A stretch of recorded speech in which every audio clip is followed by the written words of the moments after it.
Thank you so much, Lou. It's a real pleasure to be with you today.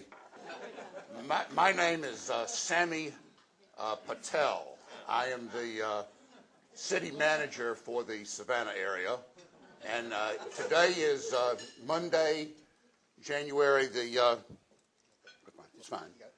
January the 24th, 2033. This is a presentation to the executive committee of the First International Club. Many years ago, it was known as the First City Club. Our mayor, Maria Godoy Gonzalez, is not able to be with us today. She had to be in Washington, D.C. I know many of you are happy, as I am, that the presidential election of 2032 is behind us and the political heat that it generated. This is an attempt on my part to put together a presentation for Maria that she will be making 2 weeks from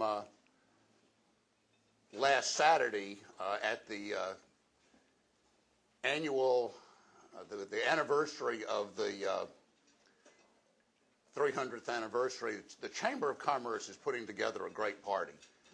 It's at the recently revised Civic Center and Arena over on the west side of MLK, now been renamed West Broad Street again. One of the things that Maria has asked me to do is to talk with you about how we extend Savannah's legacy and what are Savannah's legacy. What is it that defines Savannah? I think there are a number of things that define Savannah. One is that Savannah has a sense of place. And we'll get into some of the things that describe a sense of place. Savannah is a welcoming community. We're certainly known around the world for our cultural assets. We're also known as a place where we have a rich tradition in innovation and creativity. We obviously have had a long history for 300 years of commerce. Primarily, historically, it has been trading, transportation, and finance. And one of the things that we're also known for around the world is our ability to adaptively reuse things that we have inherited from the past. In terms of the sense of place, Savannah is known as being an authentic place, a unique place, and because it's authentic and unique, it is memorable. In the natural world, we have the gifts of Mother Nature. In the human world, we are fortunate to have large immigrations over our 300-year history from around the world. But we also have a built environment. It started with Trustees Garden, with rice fields, with our squares, with our parks, with our piazzas and our lakes, our docks, and the Savannah-Ogeechee Canal. But one of the most important things about our coastal area is that we have places to live, places to work, and places to play.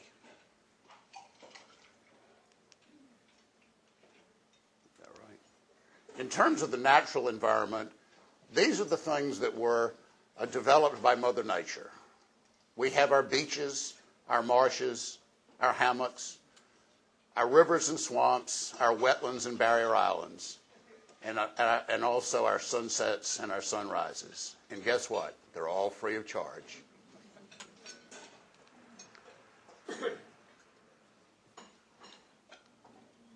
In terms of our human environment, we're a welcoming place. If you look at the historic migrations to Savannah over the years, we had Oglethorpe and his band of Englishmen, followed the same year by a very substantial Jewish migration, followed by Scotch, African slaves in the mid-1750s, the French, followed by Irish, Italian, German, Greek. And in the last 25 years, the migration has been primarily from India, the Latino communities, and the Asian communities. I'll get this right in a minute. In terms of our cultural assets, Rob Gibson, we're known as the Savannah International Music Festival. We have those monthly programs that I've been trying to get you to put on. But because of the migrations from Central and South America, we have an annual Fiesta Latina, which we have become known for. And this particular fiesta has really got a Cuban flavor because of the lifting of the embargo 13 years ago with Cuba. Todd Gross, the Georgia Historical Society has established a Center for Southern Studies that frankly rivals and exceeds what Virginia has historically done. We have an Asia Pacific Festival. The Historic Savannah Foundation is still there with the hand on the rudder, making sure that we don't destroy any of the important things that we've created. We have a Savannah Global Multimedia Festival each year. That used to be, years and years ago, known as the Film and Video Festival. The African Heritage Festival is a big draw. The Coastal Sciences Experiences Center is a reflection of the old youth museum that was started in the 1960s, picked up by the Coastal Heritage Society, and it basically is an opportunity for people of all ages to come together to experience those unique things that exist in our area. The Powering the Port Interactive Museum, that was built, as you remember, 20 years ago at the site of the old Savannah Electric and Power Building on River Street. And because it's interactive, we have exhibits there that, for example, allow children to crank a cotton gin, to make paper. But all of the industries that are on the port were powered by originally Savannah Electric and Power, Georgia Power, now Southern Company.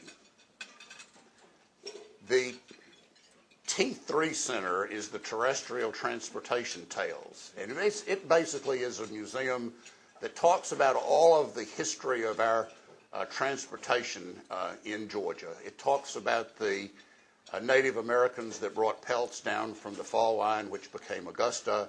It talks about the kinds of boats that went in rice fields to harvest rice, the types of boats that went through the Savannah-Geechee Canal, the boats that we oystered with and fished with, and I'll get into some more of the transportation things in just a minute. The Savannah Maritime Museum is in fact that. The Telfair Centers for the Arts and the Sciences. The Telfair has been able to go back to its roots and has picked up a strong interest in the sciences. In terms of innovation and creativity, we started when Oglethorpe came with the Trustees Garden and agricultural experimentations. All of you know that Eli Whitney invented the cotton gin up at Mulberry Grove. He was really the godfather of, more than anything else, the cotton industry in the South. We then had the Savannah-Geechee Canal, which allowed transportation and goods, rice, and forest products to come from the Big Geechee River to the Savannah River without having to go out into the ocean. The steamship Savannah, we all remember, was the first steamship to cross the Atlantic. Many of you will remember that Charles Hurdy was the godfather of the paper industry.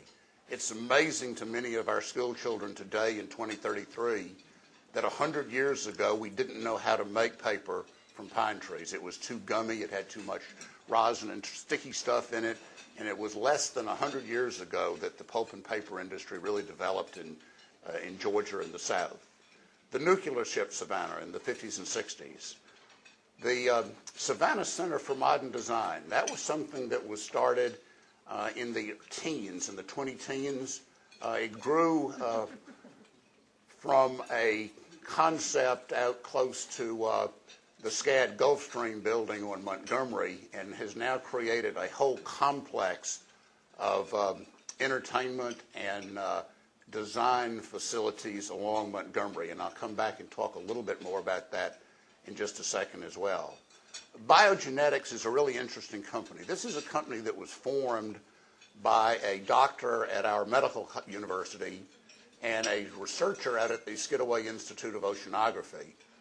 Those of us that believe now, and all of us do in 2033, in evolution, recognize that we evolved from the oceans, and we basically determined that there's a lot that we can learn from our marine friends, our marine life. And what we've basically been able to do with these two people that were able to start biogenetics is that we can basically solve and cure cancer by looking at the marine environment. Some of the oldest living things live in the marine environment.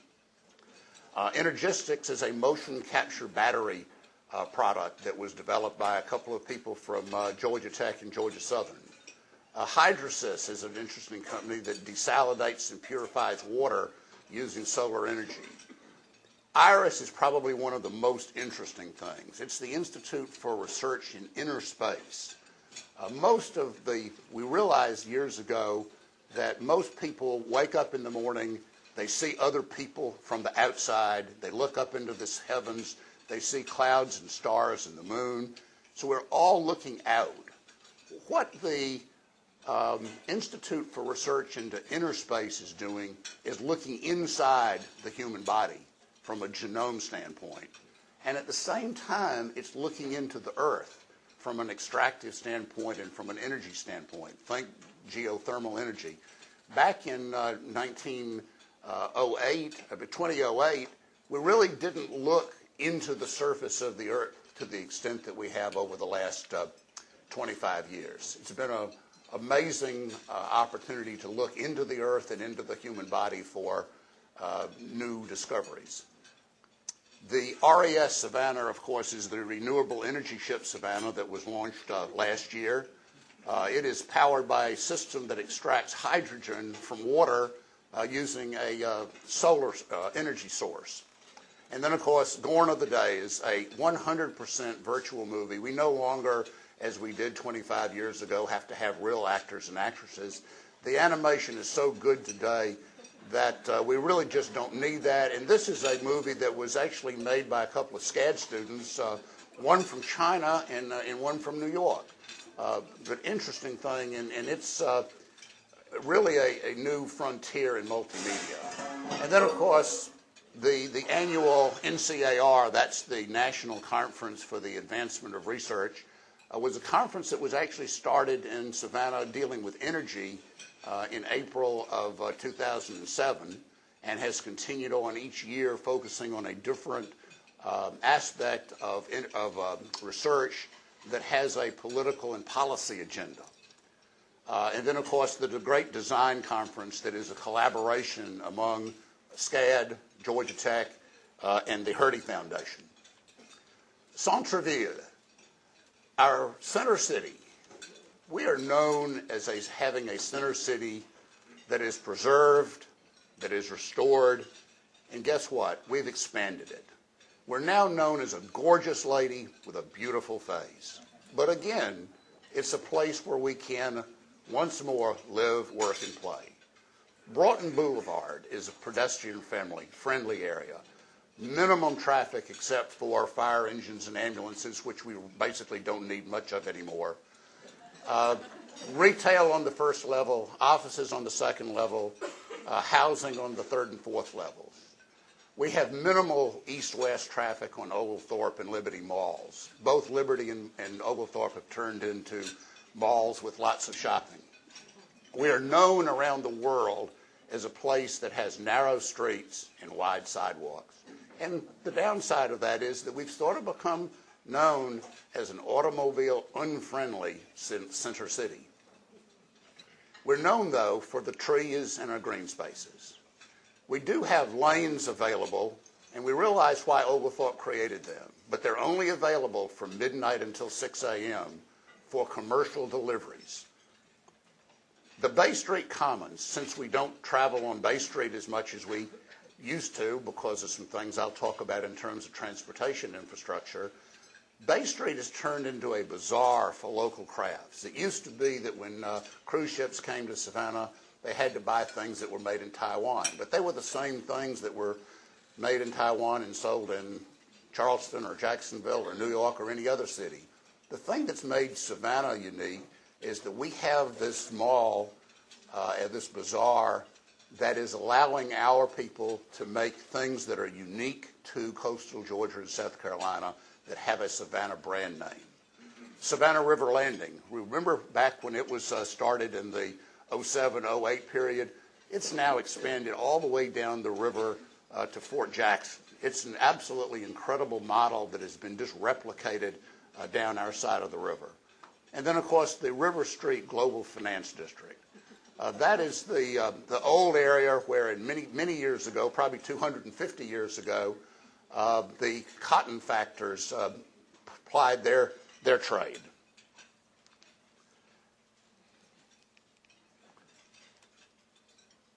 In terms of the built environment, one of the things that we've done actually in the last 25 years is we created 2 new squares on Houston Street between Liberty and Gaston. We've got an entertainment complex and arena that was built where the Chamber's having the 300th anniversary in 3 weeks. We've eliminated the MLK flyover, and as a result of doing that, we've been able to take the old Civic Center that existed 50 years ago and bring back the west side of Orleans Square and then recreate Elbert Square on Montgomery Street. The Trustees Garden, which was developed by one of our media moguls, Charles Morris, is now an oasis of creativity that is anchored by the Morris Piazza. One of the challenges that we had 25 years ago was that we had developments on both sides of East Broad and West Broad that were not really what we wanted. And so we've done 2 things. We've created East Park that replaced Hitch Village on the east side to the Truman Parkway and south to Wheaton Street. But on the west side, we created Westlake, which has replaced Fraser Homes and Yamacraw Village. Both of these developments are multi-income, work, live, play. They have really become the models of redevelopment of urban communities and have been able to expand Savannah both to the east and to the west. Savannah Harbor on Hutchinson Island, we could talk for 10 years about the way that Hutchinson Island has grown, the 4,000 rooms in convention hotels, the expanded trade center, the new centers for global commerce that includes the global headquarters for C-Train and also the Global Finance Corporation. C-Train, you may remember, was that company that was started about 20 years ago by a number of entrepreneurs in Savannah that allowed the trains basically to go right up to the port and basically put train cars on barges. These barges, as you will remember, were about 105 feet wide and 750 feet long, and you could basically put a 100-car train on these barges, and we found that they actually go through the Panama Canal quite nicely and primarily used in the North, Central, and South America world. And then Crossroads Technology Park. Remember 25 years ago we used to have all these distribution centers out there. Most of those have been relocated to North Bryan County in the Pembroke area. And most of those things have been replaced by technology businesses. We still have the Gulfstream research facility there. The old Freedman's Jewelers building is now having alternative use, and we'll talk about Savannah Technical College in just a second. We realized 25 years ago that transportation infrastructure was going to be important. And so we realized also that east-west traffic was going to be an issue that we would have to deal with.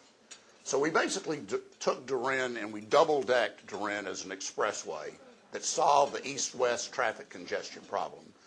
As you can remember, there were a lot of people that complained about that. But frankly, what the residents and the businesses along Durin found is that their property values were actually enhanced because it was much easier to go buy a tank of gas. Of course, we don't buy gas anymore, but when we used to buy gas, and, hamburgers. The east-west midtown connectors on Anderson and Henry Streets are providing basic east-west traffic.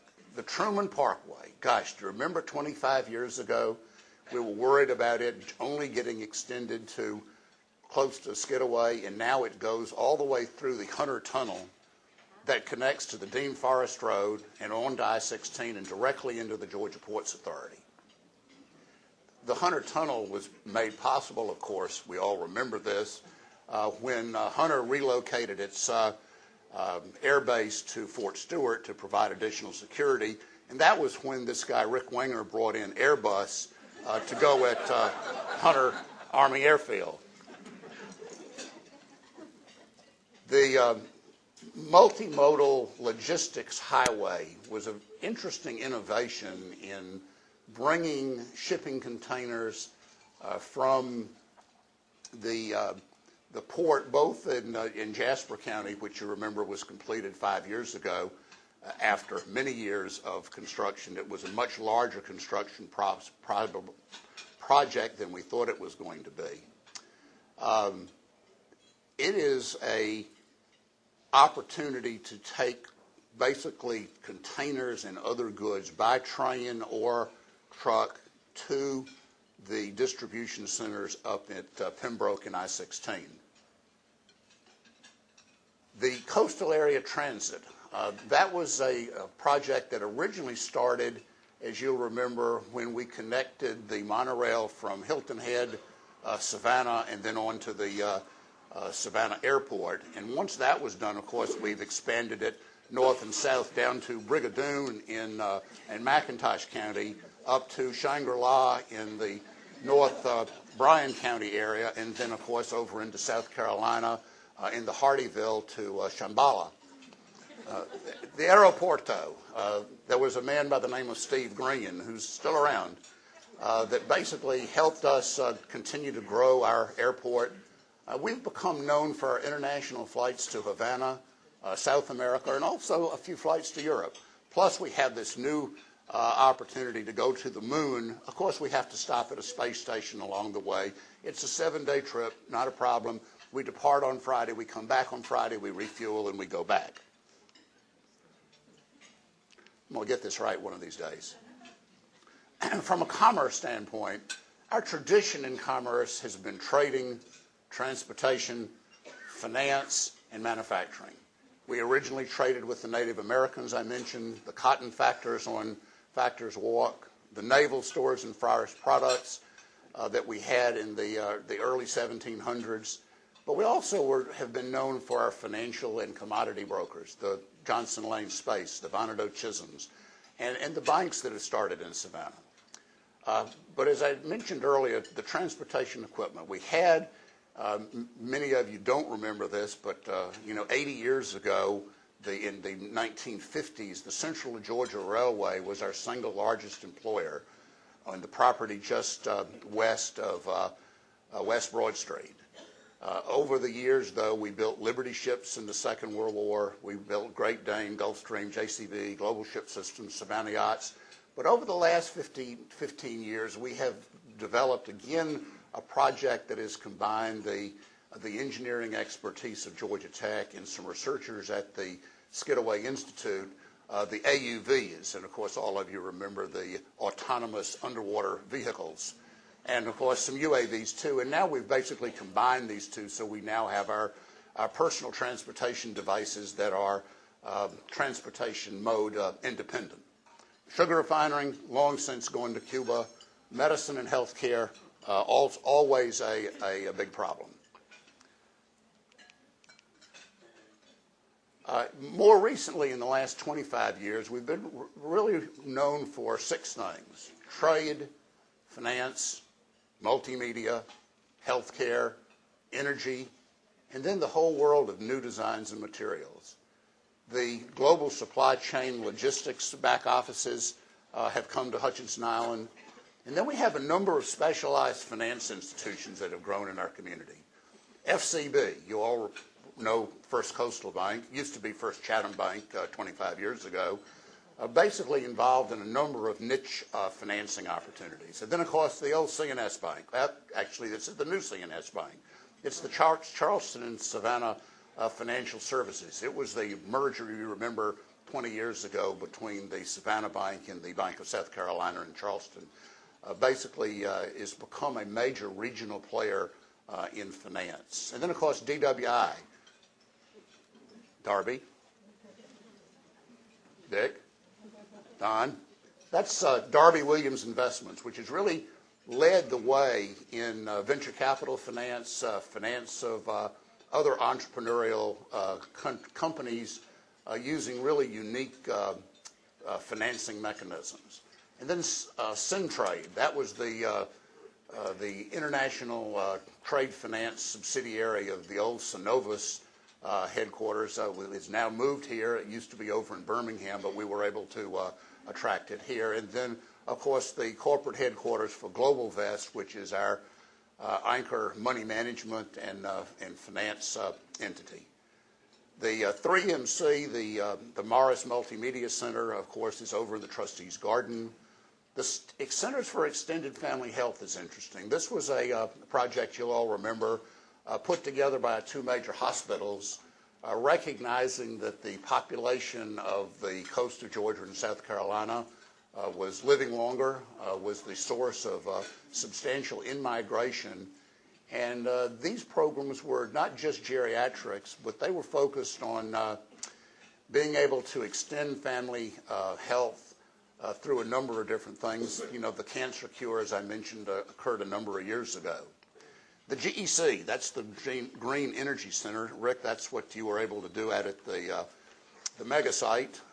It includes wind, solar, a big experiment in biodiesel, ethanol, and then, of course, Rick, congratulations again on being able to locate Chery over there, the major Chinese automobile manufacturing company. They're making, of course, still the S-Stars, the Full Winds, and the Tiggy vehicles. The Montgomery Design Corridor, I mentioned before, it's now been expanded to go really north of 37th Street all the way down to the other side of the old post office at 52nd Street in Montgomery. The specialized manufacturing of new and improved products developed by Hertie is something that we've become known for. Again, it was that three-stage project among Hertie, SCAD, and Georgia Tech. Crossroads, as I mentioned, Rick, 100% Georgia Tech and related business, plus Savannah Technical College. So where are we today? In terms of educational institutions, that has been something that has historically driven our economy.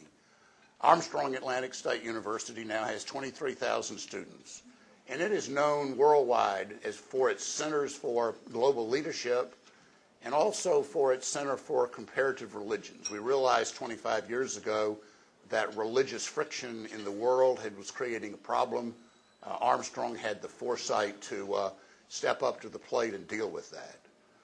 The Georgia Tech Global Sciences programs, again, 12,000 students, but David Frost, the opportunity here we recognize was to bring together multiple disciplines. Don't just look at mechanical engineering or electrical engineering, but to look at the convergence of different science disciplines, because we realized that innovation occurs at the intersection of multiple disciplines. Sometimes it's two, sometimes it's three. And I see my friend Jim Goodlett nodding in the back. So at least I got one person to agree with me, Jim.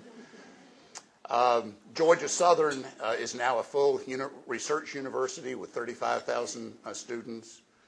Savannah College of Art and Design only has 19,000 students here in the Savannah area, but they have 35,000 students worldwide. Likewise, Savannah State University is up to 7,500 students, and again, they have become known globally for a college for the performing arts that's feeding students and graduates to the music festival and to other things, and then also their college for public governance, which has really become a nationally recognized leader in helping people to learn to be better at governing public entities. The Savannah Medical University, we all know SMU, headquartered here, obviously, 2,000 students. John South was able to move the corporate headquarters for South University here, now has 4,000 students. Savannah Technical College, again, moved their corporate headquarters, as we remember, from White Bluff out to Crossroads, now have 11,000 students enrolled. And then we also realized that our employees were moving from one county to another in our four-county area. And so we basically put together this Quad County Board of Education that includes Chatham, Effingham, Bryan, and Liberty. We're now up to 115,000 students in those four counties in that new multi-county school system. And then, of course, more recently, because of our reputation for hospitality and fine foods from around the world, the opening not so many years ago of the Coastal Hospitality and Culinary College, CETA, the Coastal Economic Development Authority, used to be an S, but we don't remember that anymore. And then, of course, CAT, not the Chatham Area Transit, but Coastal Area Transit. The C3, the Center for Creative Communities, Chris Miller, something that we started right after Richard Florida was in Savannah in late 2006, and it is really recognized around the world for bringing together thought leaders and innovators in terms of how you build and sustain and maintain communities. The SEC, not the Southeastern Conference or the Securities and Exchange Commission, but rather the Sustainable Energy Consortia, again located at the Megaplex. The Skidaway Institute Research Park. I could again spend 2 days talking about how that's grown. The Hurdy Product Design and Engineering Center. Again, I've mentioned that a couple of times before. The Georgia Tech Global Sciences Programs. Again, mentioned that before. Sim Center is really very interesting. This is a center for simulations, and we realized back in the 2020 era that we humans visualize things better than we can sometimes read them or understand them. And we wanted to visualize what was going to happen when we deepened the Savannah River Channel. We wanted to visualize ocean observing systems. We wanted to visualize how cancer cells spread. We wanted to visualize how a Gulfstream plane, their new G-10, would fly. And this has basically become a center for simulations that has allowed people in multiple disciplines to come together using animation to figure out things and how they would work and to show things and how they would work before we actually did anything with them. And then, of course, BUILT. We're all very proud of BUILT, the Barrier Islands Land Trust that was established in the teens to make sure that we forever preserved our barrier islands, our Ossabaws, our Wassaws, our St. Catharines, our Cumberlands, our Jekylls, and our Sapellows.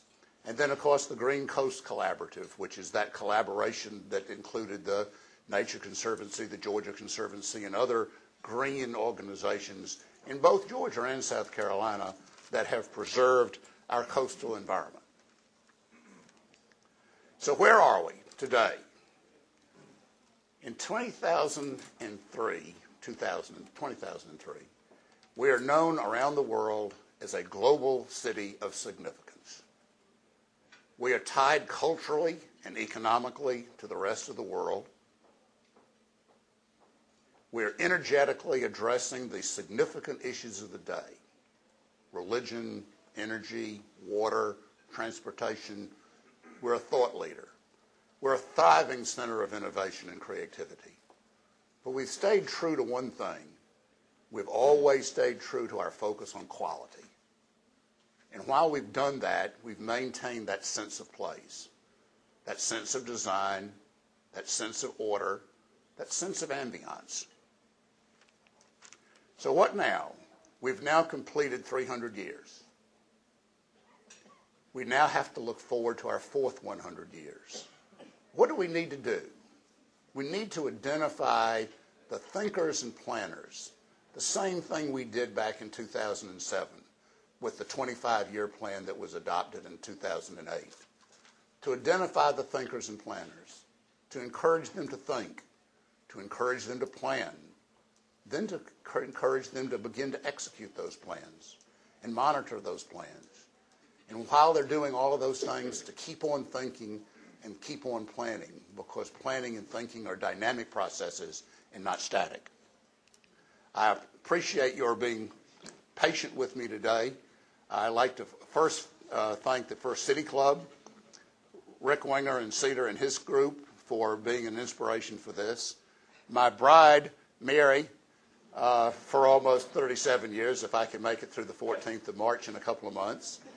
Emma, my granddaughter, and also my inspiration for the future.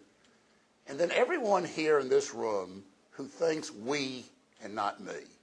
Many of you have heard me say that if there was one letter in the English language that I'd like to turn upside down, it's the letter M.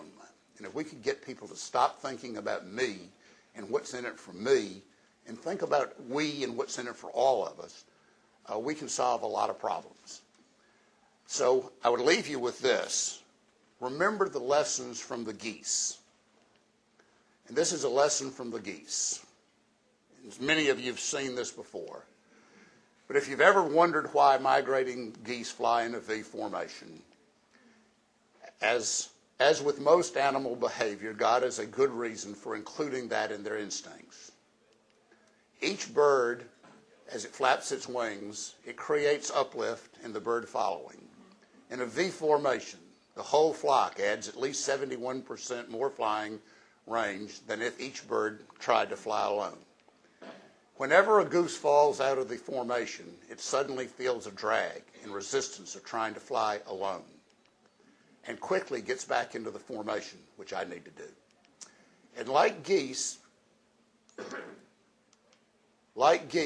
people who share a common direction, a sense of community, can get where they are going quicker and easier than those who try to go it alone.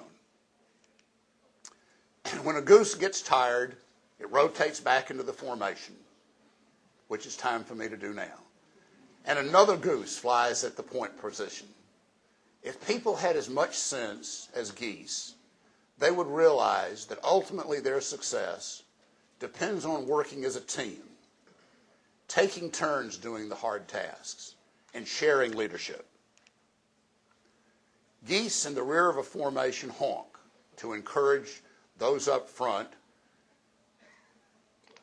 to up their speed. Thank you so much. It is important, I can't read this real, that the honking from behind be encouraged. Otherwise, well, it's just honking. When a goose gets sick or wounded, two other geese drop out of the formation and follow it down to the help provide perfection. They stay with the unhealthy member of the flock until it's either able to fly again or dies. Then they launch out again with another passing duck flock to try to catch up with their own. May we be so sacrificial that we may be worthy of such friends now in our time of need. You don't have to be a scientist to learn what God's marvelous creation. You only need to stop long enough to observe and to let God reveal his wisdom to you. Ask the beasts, and they will teach you. Ask the birds of the air, and they will tell you. Or speak to the earth, and it will teach you. And the fish of the sea will explain to you. Who among all these does not know that the hand of the Lord has done this? Someone asked the geese. And my parting thought is, like the geese, this is a repeat, people who share a common direction and a sense of community can get anywhere they are going quicker and easier than those who try to do it alone. Thank you.